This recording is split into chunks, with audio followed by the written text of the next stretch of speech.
This fruit should not exist like this. One species, copied billions of times, shipped across oceans, feeding entire countries, and vulnerable to the exact same disease. The banana you eat today is already the replacement for another banana that got wiped out. Most people don't know the banana industry already survived one extinction event, and another one may already be starting, because bananas aren't just fruit anymore. They're infrastructure. Most people think a banana is just banana, yellow, sweet, soft, done.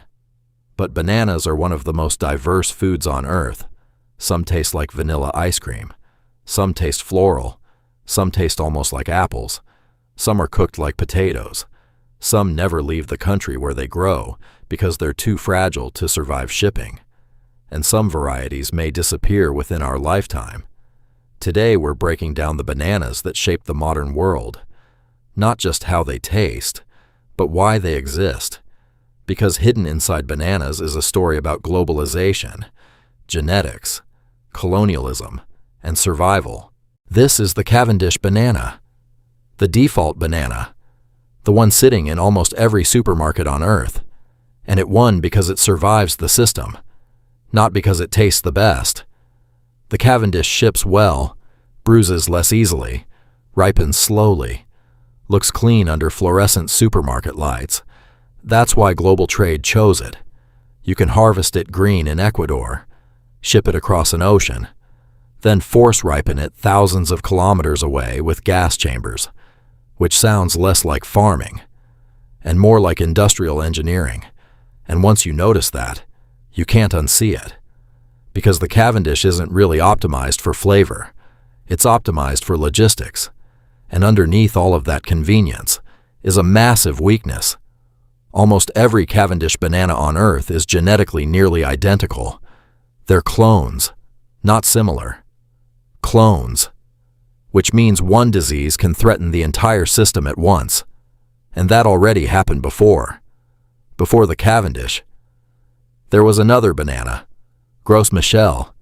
People called it Big Mike, and by almost every account, it tasted better, sweeter, creamier, more intense.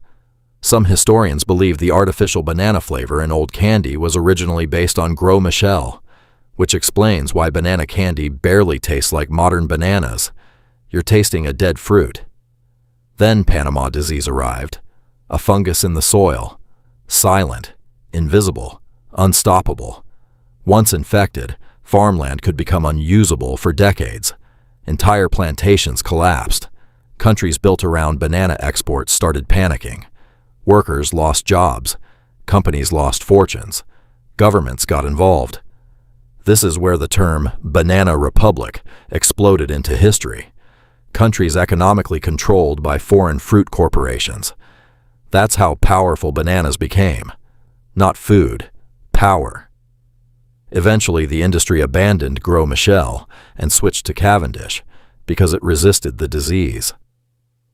For a while, now a newer strain called Tropical Race 4 is spreading globally.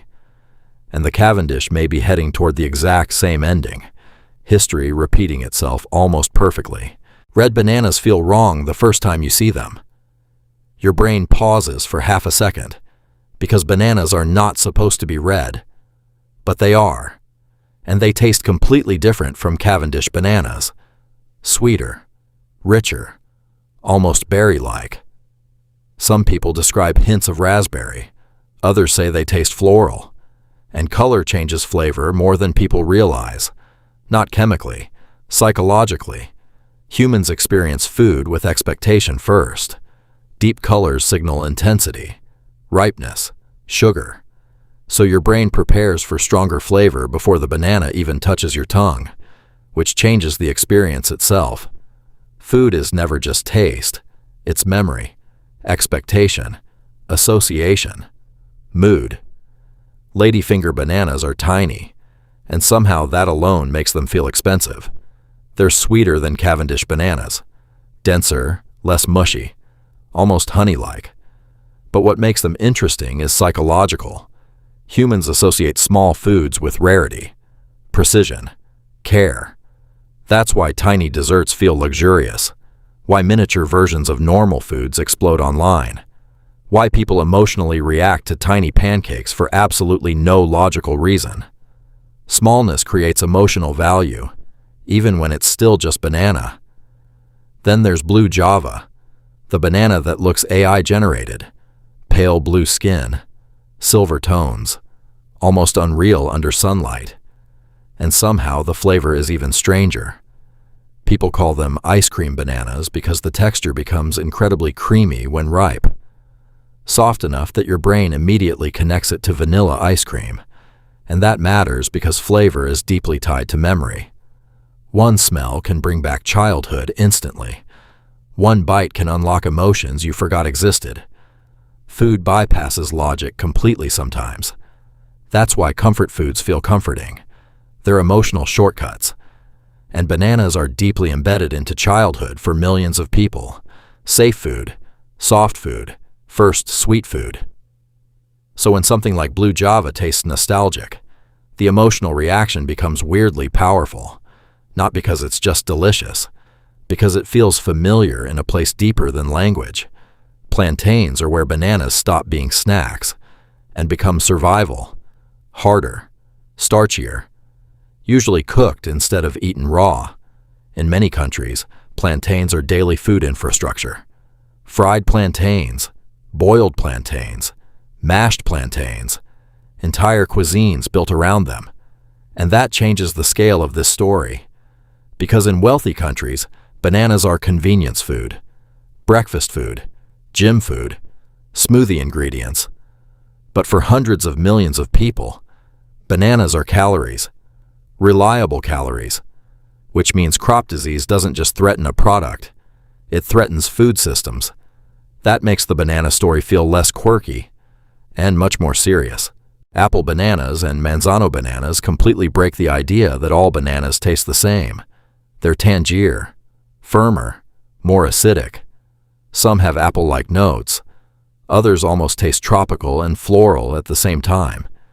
And honestly, bananas were probably never supposed to become one standardized flavor. Global trade did that. Nature usually creates variety. Humans simplify it. Because standardized products scale better, ship easier, sell easier. But something gets lost in the process. Diversity disappears slowly enough that people stop noticing. Over 100 billion bananas are eaten every year. The scale is difficult to even process. At this exact moment, bananas are being harvested, washed, boxed, shipped, ripened, stacked, and eaten across almost every continent simultaneously. A non-stop machine. And like most efficient systems, it's fragile. Because monocultures are fragile. Nature survives through diversity. Single systems eventually crack under pressure. That's true in farming, economics, forests, even civilizations. Efficiency feels unbeatable, right until something breaks. It's strange. One fruit became so successful that humans copied it across the planet until entire societies depended on it. And now the exact thing that made bananas globally powerful, uniformity, might also destroy them. That feels bigger than bananas somehow. Because humans do this constantly. We optimize, standardize, scale everything, until sameness becomes fragile. But nature rarely survives through sameness. Nature survives through variation, difference, experimentation. And maybe that's the real story hidden inside bananas. Not just what humans grow, but what humans sacrifice for efficiency. Because behind something as ordinary as a supermarket banana is a story about trade, empire, genetics, memory, survival, and extinction, all hidden inside a fruit most people eat without thinking twice. Fade out, soft jungle ambience, end.